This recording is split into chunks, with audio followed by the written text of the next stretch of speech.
Hello friends, स्वागत है आपका अगस्त्य क्लासेस में। मैं शादुरानी। हम रिप्रोडक्टिव सिस्टम पढ़ रहे थे। इसमें हमने कल नर का पढ़ा था। एक बार उसका पहले रिवीजन कर लेते हैं।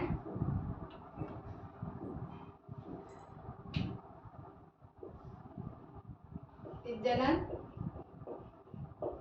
जनन दो टाइप से होता है, अलैंगिक और लैंगिक। अलैंगिक और लैंगिक। अलैंगिक 3 टाइप से होता है। विखंडन, इसमें एक सेल 2 सेल में डिवाइड हो जाती है। मुकुलन, इसमें एक पौधे से थोड़ा सा पार्ट बाहर को निकलता है, वो बड़ा होकर फिर अलग नया पौधा बना लेता है। विखंडन, मुकुलन और कायिक जनन, इसमें पौधे के किसी एक पार्ट से ही नया पौधा पूरा बन जाता है, ये कायिक जनन होता है। लैंगिक जनन पौधों में होता है, पौधों में और एनिमल्स में। अलैंगिक जनन में नर और मादा की आवश्यकता नहीं होती, लैंगिक जनन में होती है। फिर प्लांट का तो बॉटनी में आएगा, यहाँ पे एनिमल का पढ़ लेते हैं हम। एनिमल में भी इंसान का। इंसान में नर और मादा का अलग अलग होता है, तो हमने पहले नर का पढ़ा था कल। इसमें 2 टेस्टिस होती हैं, इसके ऊपर एक परत होती है, इसको एपिडिडमिस बोलते हैं। ये शुक्रवाहिनियां होती हैं, इसमें वेस डिफरेंस एक नस होती है, यहाँ पे प्रोस्टेट ग्लैंड होती है और ये पेनिस। ये इसका पिक्चर था। इसके काम, ये टेस्टिस थी, इसमें टेस्टोस्टेरोन हार्मोन से स्त्रावित होता है और स्पर्म बनता है। एपिडिडमिस टेस्टिस की रक्षा करता है, टेस्टिस सेंसिटिव होती हैं तो उनकी रक्षा करता है। ये शुक्रवाहिनियां, इसमें वेस डिफरेंस नस होती है, वो स्पर्म को प्रोस्टेट ग्लैंड तक ले जाती है। ये प्रोस्टेट ग्लैंड है, यहाँ पे प्रोस्टेट ग्लैंड स्पर्म को पेनिस बाहर निकालने का काम करती है। ये यहाँ पे एक ढक्कन का काम करती है। जब स्पर्म बाहर निकलना होता है तो ये हट जाती है, और जब नहीं निकलना होता है तो ये बंद हो जाती है, क्योंकि यहाँ से इधर से यूरिन भी आता है। ये यूरिन और स्पर्म को दोनों को मार्ग दिखाती है। यूरिन आएगा तो ये इधर से बंद हो जाएगी, यूरिन बाहर निकल जाएगा, और स्पर्म आएगा तो यूरिन वाली नली को बंद कर देगी और यहाँ से फिर स्पर्म बाहर निकल जाएगा। टेस्टिस मुख्य जनन अंग था और ये यहाँ से पेनिस से बाहर निकल जाता है। ये सिर्फ मादा में पहुंचाने का काम करता है स्पर्म को, और टॉयलेट डिस्चार्ज करने का। और ये प्रोस्टेट ग्लैंड कोई मस्टरबेशन करता है ज्यादा है तो उससे ये खराब हो जाती है, और यहाँ से स्पर्म अपने आप ही डिस्चार्ज होने लग जाता है। जब ये खराब हो जाती है तो इस पे प्रोस्टेट कैंसर होने का खतरा होता है। अब इसमें आगे देखते हैं मादा जनन तंत्र या फीमेल रिप्रोडक्टिव सिस्टम। ये मेल का पिक्चर है, इससे इसका कंपैरिजन करके बताएंगे, इसलिए इसको साफ नहीं किया। अब इसमें 2 टेस्टिस थी, इसमें 2 ओवेरी होती है। ये ओवेरी,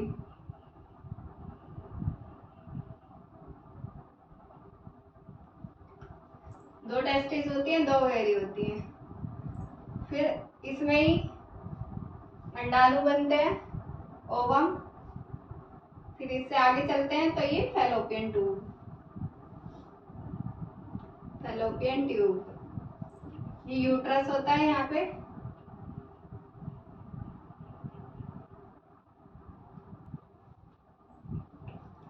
ये यूट्रस के आगे ये वेजाइना।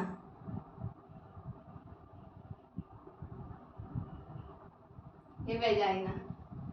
इसमें 2 ओवेरी होती हैं और इसमें 2 टेस्टिस होते हैं।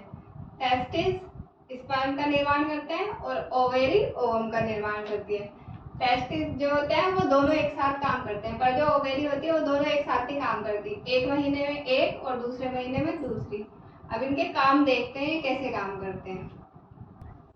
अंडाशय, ओवेरी, ये फीमेल का मुख्य जनन अंग है। मुख्य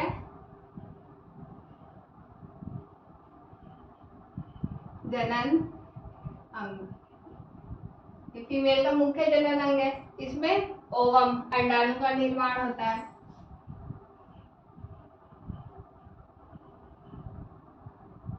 ओवम का निर्माण होता है।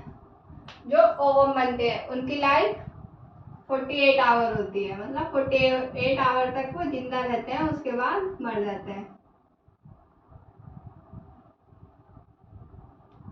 और एक बार में लगभग 20 लाख ओवम बनते हैं, 20 लाख।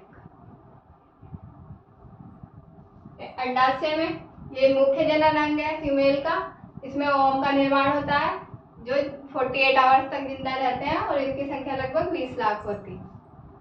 हार्मोन, इसमें एक हार्मोन भी स्रावित होते हैं। 2 हार्मोन होते हैं, प्रोजेस्टेरोन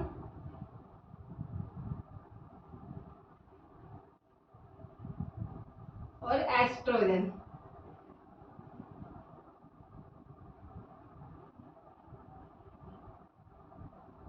ये 2 हार्मोन से स्रावित होते हैं। ये वर्क कैसे करता है, ये मैंने अभी पहले बताया कि जो फीमेल होती है उसमें दोनों ओवरी एक साथ काम नहीं करती।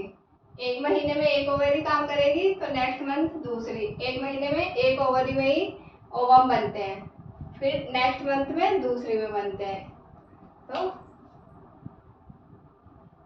एक बार में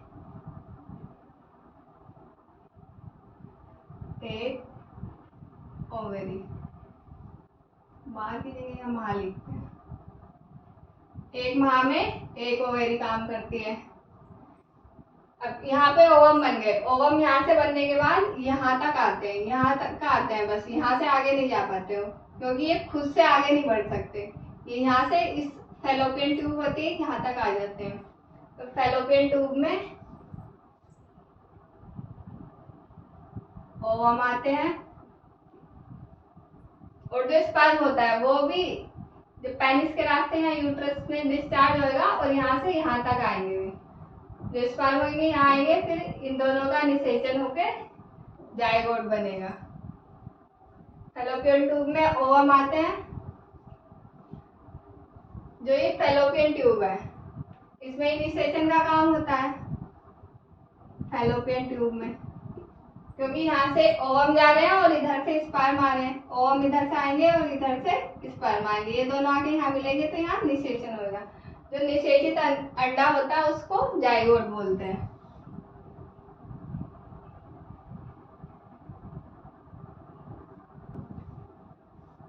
ट्यूबैकोटोमी, ट्यूबैकोटोमी क्या होता है?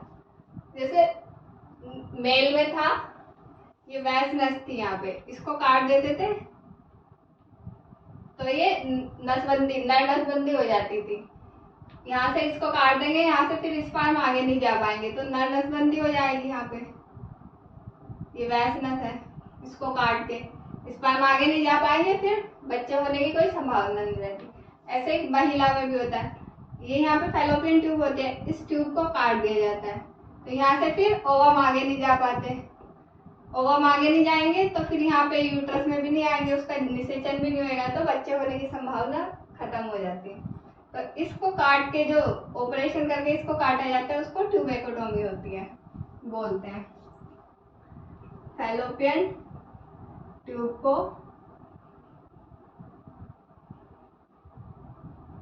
काटना, फैलोपियन ट्यूब को काटना ट्यूबैकोटोमी। इसको वैस्कोटोमी बोलते हैं, इसमें को नसबंदी बोलते हैं। वैस्कोटोमी को हिंदी में नसबंदी बोलते हैं। और इसमें ट्यूब काटी जा रही है तो इसको ट्यूबैकोटोमी बोलेंगे, क्योंकि फैलोपियन ट्यूब काट रहे हैं, इसको ट्यूबैकोटोमी बोलेंगे। इसको हिंदी में नलबंदी बोलते हैं। नली को काटा जा रहा है तो इसको नलबंदी बोलेंगे। अब यूट्रस, ये यहाँ पे जो निषेचित अंडा होता है जाइगोट, वो यहाँ से 2-3 दिन बाद यहाँ यूट्रस में स्थापित हो जाता है। यहाँ पे आगे रुकेगा वो, इसमें ही फिर वो बढ़ता है। तो निषेचित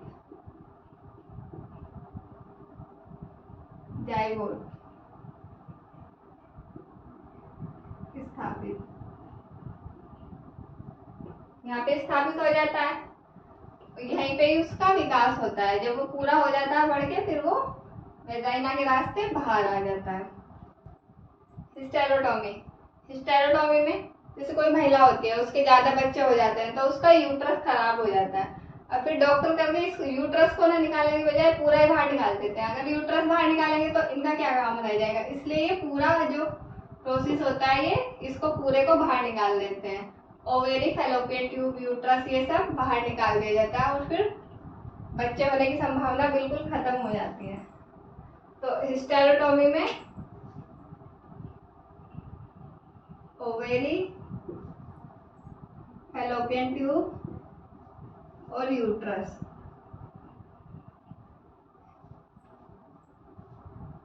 को बाहर निकाल दिया जाता है। ऑपरेशन करके ये सारा प्रोसेस जो होता है ओवेरी, फैलोपियन ट्यूब और यूट्रस, ये सारा बाहर निकाल दिया जाता है। इसको हिस्टेरोटॉमी कहते हैं। अब ये जो यहाँ पे जाइगोट होता है, जब जाइगोट यहाँ यूट्रस में आ जाता है तो उसको कुछ खाने पीने के लिए भी चाहिए। तो जैसे ये जाइगोट है, जाइगोट यहाँ आ गया, इसको खाने पीने के लिए चाहिए कुछ, जो पोषण मिलता है उसको। यहाँ से एक ट्यूब निकली रहती है, इसमें ये बच्चे की नवल में लगी रहती है ये ट्यूब, इसमें एक प्लेसेंटा होता है, यहाँ इससे जुड़ी रहती है। इस प्लेसेंटा से इसको पोषण मिलता है, वो नवल के रास्ते जाता है बच्चे में, उससे इसको पोषण मिलता है। तो प्लेसेंटा बच्चे को पोषण प्रदान करता है।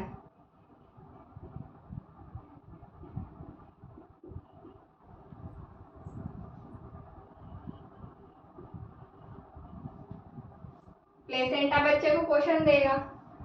वेजाइना, वेजाइना जब बच्चा पूरा हो जाएगा तो इसी रास्ते से बाहर आएगा, और ये टॉयलेट को भी रास्ता देती है। और जो पीरियड्स होते हैं उनमें भी वेजाइना के रास्ते ही वो बाहर आते हैं। तो वेजाइना, पीरियड,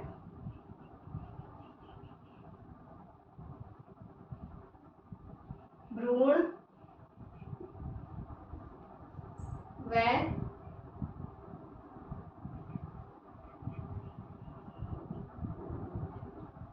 टॉयलेट को मार्ग प्रदान करती है।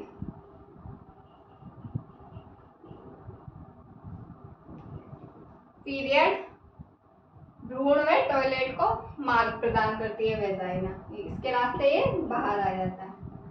अंडोत्सर्जन, अंडे कब उत्सर्जित होते हैं?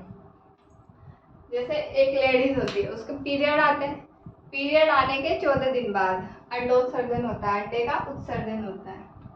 तो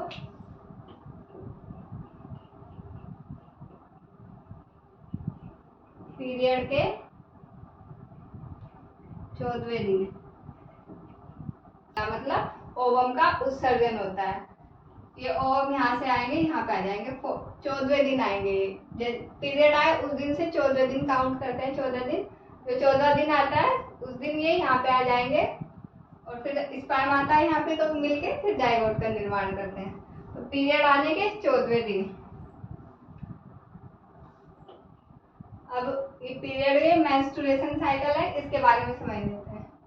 मेंस्ट्रुएशन साइकिल, इसमें जो लेडीज होती है ये 28 दिन का इसमें महीना होता है उनका, 28 दिन के बाद दूसरा महीना शुरू हो जाता है, मतलब पीरियड की जो अवधि होती है वो 28 दिन के बाद दोबारा आ जाता है। तो इसका मतलब एक साल में 13 महीने हो जाते हैं उनके। तो इसमें अवधि 28 दिन। आयु, ये कब से आने शुरू होते हैं? लगभग 13 वर्ष की आयु में आने शुरू हो जाते हैं। और इनको शुरू होने को और बंद होने को क्या बोलते हैं? शुरू होने को रजोदर्शन,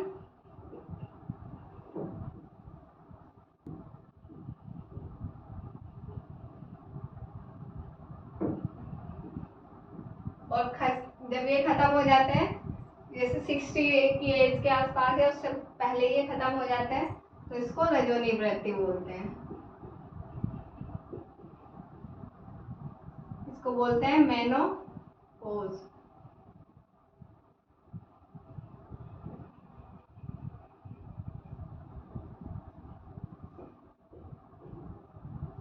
जब ये शुरू होते हैं उसको रजोदर्शन बोलेंगे, मीनाक्री, और जब ये बंद होंगे इसको रजोनिवृत्ति, मेनोपॉज बोलेंगे। टाइम, इनका टाइम क्या रहता है, कब आते हैं? जैसे कितने टाइम के लिए चलते हैं, पीरियड शुरू हुए उसमें 4 से 7 दिन तक ये खत्म होते हैं जब शुरू होते हैं। इसका मतलब 1 से 7 दिन का टाइम होता है इनका, 7 दिन तक लगभग चलते हैं। किसी के थोड़ा जल्दी खत्म हो जाता है, 4 दिन 5 दिन या 6 दिन, मतलब 7 दिन सबसे ज्यादा, 7 दिन से ज्यादा नहीं चलते। सेफ जोन, इसमें सेफ जोन मतलब किस टाइम पे अगर सेक्स करा जाए तो लड़की प्रेग्नेंट नहीं होगी, लेडीज, तो वो सेफ जोन कहा जाएगा। जैसे पीरियड आने के 7 दिन पहले और पीरियड आने के 7 दिन बाद, जैसे ये पीरियड का दिन है, इससे 7 दिन पहले और 7 दिन बाद। 7 दिन पहले, 7 दिन जो पहले होते हैं वहां तक जो पहले ओवम बने हुए होते हैं वो खराब हो चुके होते हैं, तो फिर उनका उत्सर्जन का टाइम आ जाता है, बाहर निकलने का टाइम पीरियड के रास्ते। तो 7 दिन पहले वो खराब हो गए पहले, और जब पीरियड चल रहे हैं 7 दिन तक, उस टाइम भी जो पुराने ओवम थे वो खराब हो गए हैं और वो निकल रहे हैं, तो ये वाला भी सेफ जोन हो गया, इधर भी ओवम नहीं है अभी। तो 7 दिन पहले और 7 दिन बाद, पीरियड से 7 दिन पहले और पीरियड के 7 दिन बाद ये सेफ जोन होता है। इसमें अगर सेक्स करेंगे तो फीमेल प्रेग्नेंट नहीं होगी। अभी एक रिलैक्सिन हार्मोन से स्रावित होता है,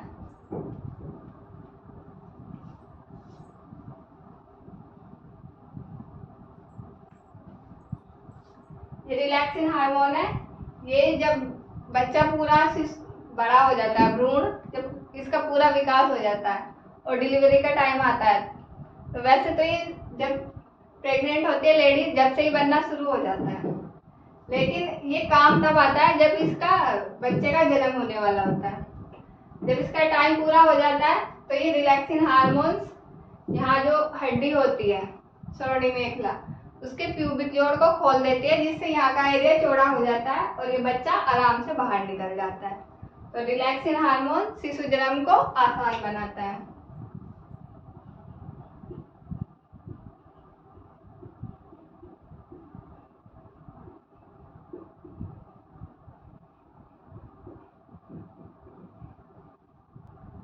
प्यूबिक जोड़ को खोलता है यहाँ से सरोनी मेखला की,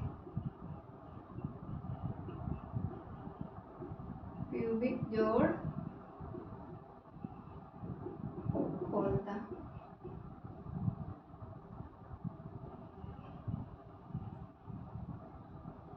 रिलैक्सिन हार्मोन प्यूबिक जोड़ को खोल देगा, जिससे शिशु जन्म आसान हो जाएगा। इसको एक बार फिर से समझ लेते हैं।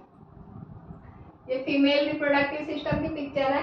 इसमें ये ओवेरी होती है, यहाँ पे ओवम का निर्माण होता है। इससे आगे चलेंगे तो यहाँ पे ये फैलोपियन ट्यूब होगी, जहाँ पे स्पर्म और ओवम दोनों आके मिलते हैं और जाइगोट का निर्माण करते हैं। फिर वो 2-3 दिन बाद यहाँ यूट्रस में स्थापित हो जाते हैं। और यूट्रस में जो जाइगोट होता है उसमें जब वो थोड़ा विकास होने लग जाता है, उसको पोषण की आवश्यकता होती है, तो जो भ्रूण की जो नवल होती है वहां से एक ट्यूब निकली रहती है और यहाँ पे एक प्लेसेंटा जुड़ा रहता है, उससे जुड़ जाती है, वो प्लेसेंटा से जुड़ती है और प्लेसेंटा से इसको पोषण प्रदान होता है। फिर जब इसका पूर्ण विकास हो जाता है तो ये वेजाइना के रास्ते बाहर आ जाता है। अब इसको समझते हैं एक बार। अंडाशय ये फीमेल का मुख्य जनन अंग है। इसमें ओवम का निर्माण होता है। ओवम 48 आवर्स तक जिंदा रह सकते हैं, उसके बाद मर जाते हैं और लगभग 20 लाख होते हैं। हार्मोन, इनमें कौन कौन से हार्मोन स्रावित होते हैं? प्रोजेस्टेरोन और एस्ट्रोजन। वर्क, ये वर्क कैसे करती है ओवरी? एक महीने में एक वर्क करेगी और दूसरे महीने में दूसरी वर्क करेगी। जैसे फर्स्ट एक महीने में इधर ओवम बने हैं और यहाँ से स्पर्म अंदर आते हैं, तो कुछ स्पर्म सीधे जाते हैं, कुछ इधर जाते हैं और कुछ इधर जाते हैं। जो इधर जाएंगे वो भी मर जाएंगे क्योंकि इन्हें यहाँ पे ओवम नहीं मिलेगा। जो सीधा जाएंगे वो भी मर जाएंगे, उन्हें भी ओवम नहीं मिलेगा। और जो इधर जाते हैं उनमें से एक स्पर्म, एक या दो, एक स्पर्म ओवम से जुड़ जाते हैं और जाइगोट का निर्माण करते हैं। तो जो इधर जा रहे हैं बस वही काम आएंगे, बाकी के सब मर जाएंगे। तो इसलिए स्पर्म की जो बोलते हैं मात्रा 7 ml से कम नहीं होनी चाहिए, क्योंकि इसमें कुछ तो खराब हो जाते हैं और जो इधर जाते हैं बस वही काम आते हैं। तो 7 mm से कम नहीं होने चाहिए। इधर गए, यहाँ पे ओवम से जुड़ेंगे और जाइगोट का निर्माण करेंगे। 1 माह में एक ओवेरी काम करती है। अब यहाँ से ओवम आया था, यहाँ पे फैलोपियन ट्यूब में, ये फैलोपियन ट्यूब में ओवम आते हैं और स्पर्म आता है, यहाँ पे मिलके ये जाइगोट का निर्माण करते हैं, जिसे निषेचन बोलते हैं। ट्यूबेक्टोमी क्या होता है? जब किसी को बच्चे नहीं करने तो वो ऑपरेशन करवा लेते हैं। ऑपरेशन में क्या होता है, यहाँ से इस ट्यूब को काट दिया जाता है, जिससे ये ओवम इधर ना आ सके, और जो स्पर्म आएगा वो भी इससे ओवम से जुड़ ना सके। यहाँ पे जुड़ेगा, उससे जुड़ जाएगा, ये मिल जाएगा तो यहाँ जाइगोट का निर्माण हो जाएगा। तो इससे ना मिले इसलिए इसको ट्यूब को काट दिया जाता है। इस प्रोसेस को ट्यूबेक्टोमी बोलते हैं। अब जो यहाँ पे ओवम बन रहे थे वो यहाँ पे आएंगे, यहाँ तक तो आएंगे जहाँ तक ट्यूब है। उसके बाद यहाँ पे जो लाइसोसोम होते हैं उनको सड़ा के खत्म कर देते हैं, गला के। ऐसे इसमें होता है, जो स्पर्म यहाँ आते हैं ट्यूब में, लाइसोसोम उनको गला के खत्म कर देता है, नहीं तो इसमें इन्फेक्शन हो जाएगा। तो लाइसोसोम उनको गलाने का काम करता है। ट्यूबेक्टोमी, फैलोपियन ट्यूब को काटना, इसको नलबंदी बोलते हैं। यूट्रस में निषेचित अंडा स्थापित हो जाता है, और जैसे किसी के ज्यादा बच्चे हो जाते हैं तो उसका यूट्रस खराब हो जाता है। तो यूट्रस खराब हो गया तो डॉक्टर यूट्रस न निकालने के बजाय पूरा ही जो होता है प्रोसेस, ये पूरा निकाल देते हैं। ओवेरी, फैलोपियन ट्यूब और यूट्रस, इसको पूरे को बाहर निकाल देते हैं, क्योंकि यूट्रस निकालने के बाद इनका कोई काम नहीं रहेगा, तो इसलिए इसको पूरे को बाहर निकाल देते हैं। इसको हिस्टेरेक्टोमी बोलते हैं। ये प्लेसेंटा बच्चे को पोषण प्रदान करता है। वेजाइना पीरियड को, टॉयलेट को और शिशुजन को रास्ता प्रदान करती है। अंडोत्सर्जन, अंडे कब उत्सर्जित होते हैं?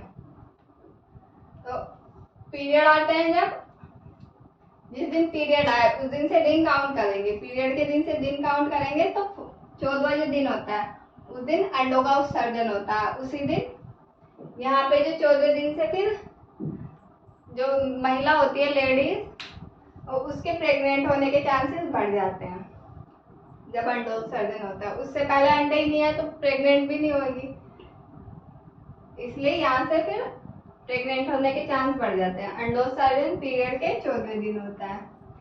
अब मेंस्ट्रुएशन साइकिल, जो पीरियड होता है उसमें क्या होता है, उसके थोड़े से ये पॉइंट है। अवधि, मेंस्ट्रुएशन साइकिल में 28 दिन का महीना होता है। 28 दिन के बाद दूसरा महीना शुरू हो जाता है, इसलिए एक साल में वहाँ 13 महीने काउंट होते हैं, 13। तो अवधि इसकी 28 दिन होती है। आयु ये 13 साल की आयु में लगभग शुरू होते हैं। इससे ही याद रख सकते हैं, 13 साल की आयु में शुरू हो रहे हैं और इसमें 13 ही महीने होते हैं। तो ये 2.1 से हो गए, तो इसको याद रखना आसान हो जाएगा। 13 साल की आयु में शुरू हो रहे हैं और 13 ही महीने हो रहे हैं। इसके शुरू होने को रजोदर्शन बोलते हैं, मिनाट की, और बंद होने को रजोनिवर्ती, इसको मोनोपोज बोलते हैं। इसका टाइम 1 से 7 दिन तक चलता है। किसी के 4 दिन में खत्म हो जाता है, किसी के 5 या 6 या 7 दिन से ज्यादा नहीं होना चाहिए। 7 दिन से ज्यादा है तो फिर ये प्रॉब्लम करता है, इसका फिर प्रॉपर डॉक्टर को दिखा के इलाज कराना पड़ता है। या फिर ज्यादा कम भी होते हैं तो उसमें भी प्रॉब्लम हो जाती है, क्योंकि उसमें ओवम अच्छे से नहीं बनेंगे। सेफ जोन मतलब कब एक लेडीज प्रेग्नेंट नहीं होगी उसको सेफ जोन कहेंगे। जैसे पीरियड से 7 दिन पहले और पीरियड के 7 दिन बाद। पीरियड से 7 दिन पहले जो पहले ओवम होते हैं वो खराब हो चुके होते हैं, तो उनके निकलने का टाइम आता है, और पीरियड के 7 दिन बाद तक जो पहले ओवम रहते हैं वो निकलते हैं, तो ये सेफ जोन में काउंट होएगा। रिलैक्सिन हार्मोन जो श्रोणि मेखला होती है उसके प्यूबिक जोड़ को खोल के शिशु जन्म को सुगम बनाता है, आसान बनाता है। प्यूबिक जोड़ खुल जाएगा तो यहाँ से ये वाला पोर्शन चौड़ा हो जाता है, जिससे बच्चा आसानी से निकल सके।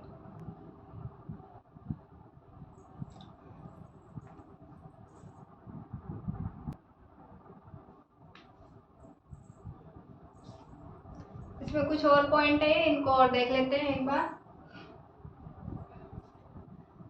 ओवम में, ओवेरी में ओवम बन रहा था, जो ओवम होता है वो यहाँ तक आता है, बस यहाँ से आगे नहीं जाता, क्योंकि इसमें माइटोकॉन्ड्रिया नहीं होता। ओवम में माइटोकॉन्ड्रिया नहीं होता, लेकिन जो स्पर्म होता है उसमें माइटोकॉन्ड्रिया होता है, इसलिए वो आगे चल सकता है। स्पर्म यहाँ पे छोड़ा जाता है यूट्रस में और वो यहाँ तक आगे चल के खुद से आता है। माइटोकॉन्ड्रिया के कारण वो आगे चल के आता है। इसकी जो पूंछ होती है उसमें माइटोकॉन्ड्रिया होता है, इसमें माइटोकॉन्ड्रिया होएगा और ये ही इसको आगे धकेलती है और जिससे ये आगे चला जाता है। जो हार्मोन्स स्रावित हो रहे थे इसमें प्रोजेस्टेरोन और एस्ट्रोजन, ये इसको नारी विकास हार्मोन भी बोलते हैं।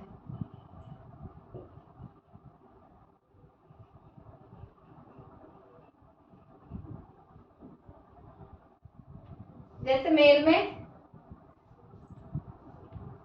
जब मेल में टेस्टोस्टेरोन हार्मोन स्रावित हो रहा था तो उनके दाढ़ी मूंछ आ रही थी, उनके जननांगों का भी विकास हो रहा था। और उसमें फिर जब ये टेस्टोस्टेरोन हार्मोन स्रावित होता है तो नर मादा के प्रति आकर्षित होने लगता है। और फीमेल में जब प्रोजेस्टेरोन हार्मोन स्रावित होने लगते हैं तो स्तन का विकास होने लगता है और ये प्यूबर्टी एज आ जाती है लड़कियों की भी। तो इसका जो नारी विकास हार्मोन्स होता है ये इसे सुंदरता के हार्मोन भी बोलते हैं।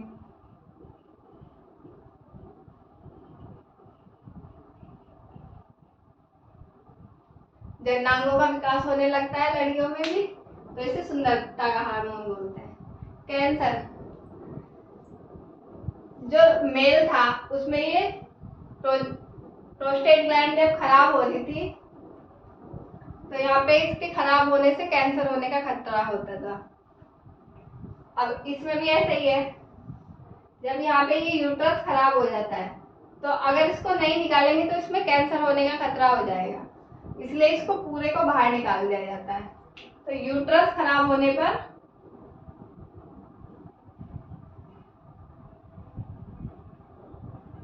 जब यूट्रस खराब हो जाता है, यूट्रस के खराब होने पर कैंसर होने का खतरा हो जाता है। अब ये जब अंडों का निषेचन होता है तो इसमें ये सिचुएशन रहती है अलग अलग।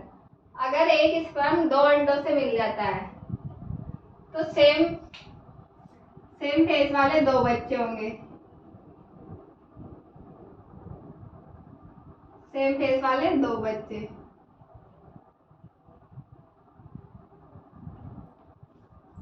और अगर 2 स्पर्म एक ओवम से मिल रहा है तो अलग अलग फेस वाले होंगे 2 बच्चे।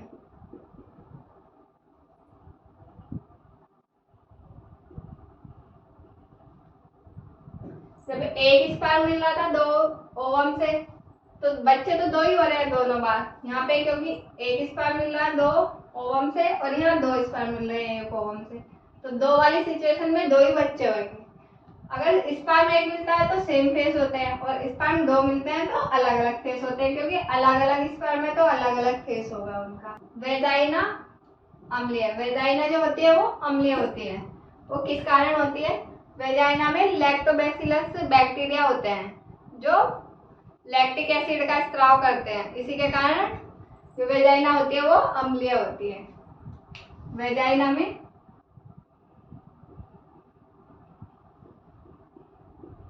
लैक्टोबैसिलस जीवाणु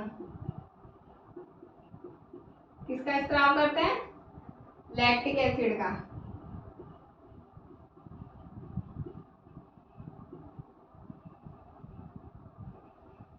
लैक्टिक एसिड का स्त्राव करते हैं जिससे वेजाइना अम्लीय रहती है।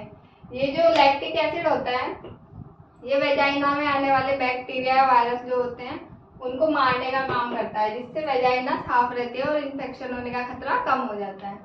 तो वेजाइना अम्लीय होती है लैक्टोबैसिलस बैक्टीरिया के कारण। अंडोत्सर्जन के समय टाइम, जब अंडोत्सर्जन कब हो रहा था? पीरियड के 14वें दिन। उस टाइम जो बॉडी होती है फीमेल की बॉडी का टेम्परेचर बढ़ जाता है, लगभग 5 डिग्री सेंटीग्रेड बढ़ेगा। फीमेल की बॉडी का टेम्परेचर 5 डिग्री सेंटीग्रेड तक बढ़ जाता है अंडोत्सर्जन के टाइम। इसमें ये कुछ और पॉइंट थे। आज के लिए इतना ही है, ये टॉपिक पूरा हो गया, जनन तंत्र वाला, रिप्रोडक्टिव सिस्टम वाला। आज की क्लास कैसी लगी? अच्छी लगी हो तो शेयर करें, लाइक करें, कमेंट करें। Thank you.